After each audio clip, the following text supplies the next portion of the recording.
Hey guys, Brandon here with Everyman Cigar, and today we review the Fuente Gran Reserva Cuba in Belicoso.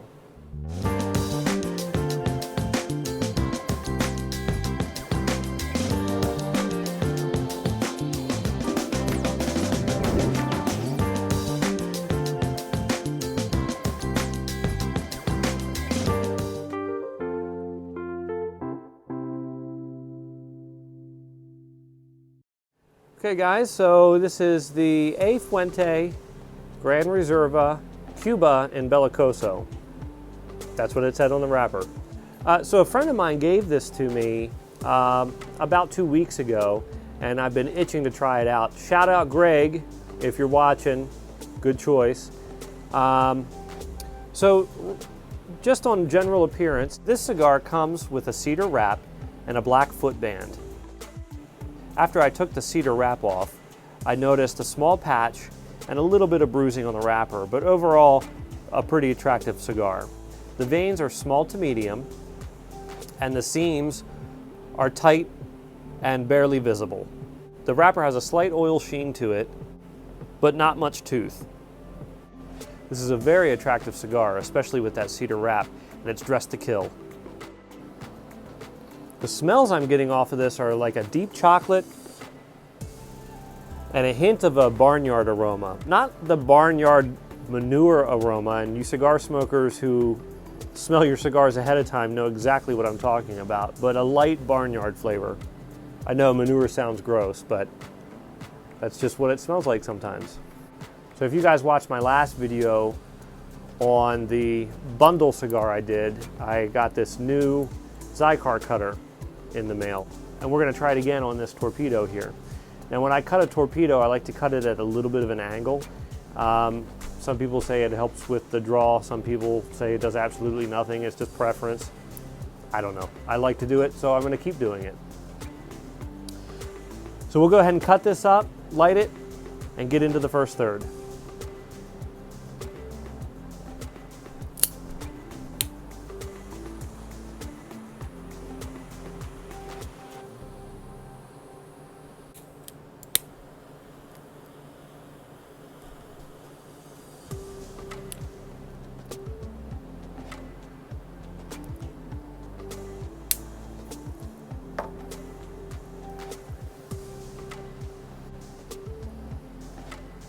So right off the bat, I can tell you it's got a pretty smooth flavor. Lots of cedar and wood flavors coming through.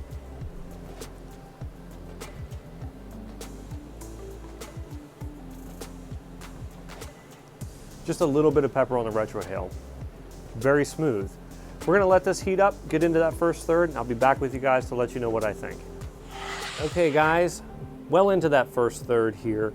The burn is going very well, nice and straight, razor sharp. Couldn't be more pleased with construction. The draw is nice and easy. It's not too tight, not too loose. It's right in the wheelhouse where I like it. The flavors I'm getting out of this are overwhelmingly that cedar, woody flavor. Even on the retrohale, I'm getting that.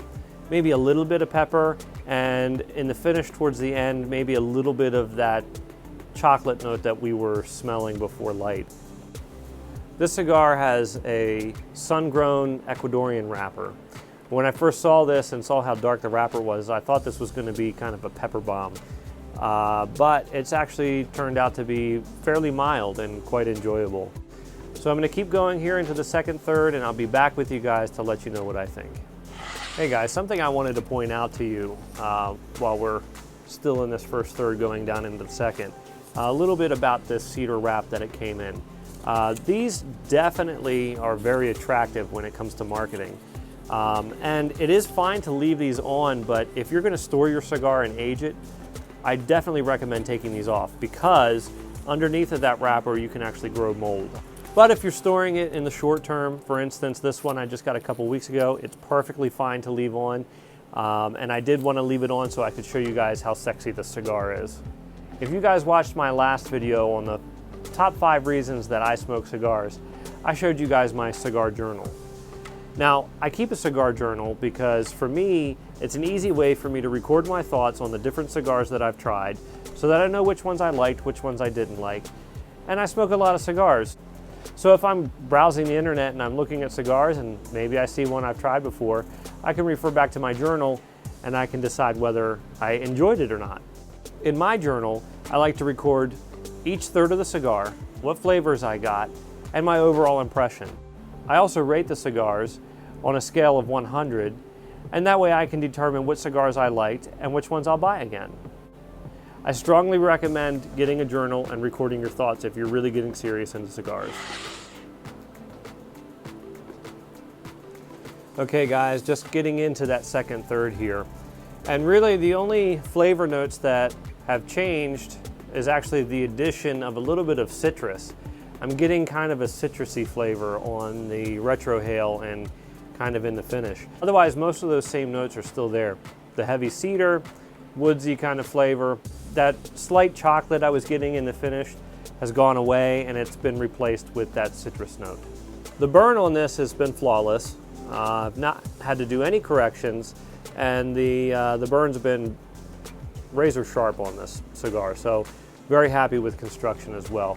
So far this is shaping up to be one of my favorite cigars, and this is definitely going to be one to be remembered. Let's keep going guys and get into that final third, and I'll be back to let you guys know how this finishes out.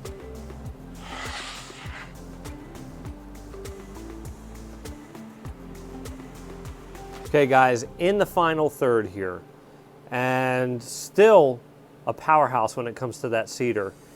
The change in flavors I'm getting now is I'm getting a little bit of a nutty flavor, almost like a peanut shell in the retrohale and in the finish. But still with the retrohale, lots of cedar flavors, woodsy kind of flavors. The sweetness has pretty much gone away completely. Not getting any of those chocolate notes like the first third, that's gone away. The citrus has gone away, so now it's cedar and, like I said, that peanut shell is what I'm getting. Construction on this overall has been phenomenal. No touch-ups. The burn has been very good the whole way down. Solid cigar here. Let me refer back to my cheat sheet here because this is a long name. The Arturo Fuente Gran Reserva Cuba in Belicoso. Say hi, Stephanie. Hi.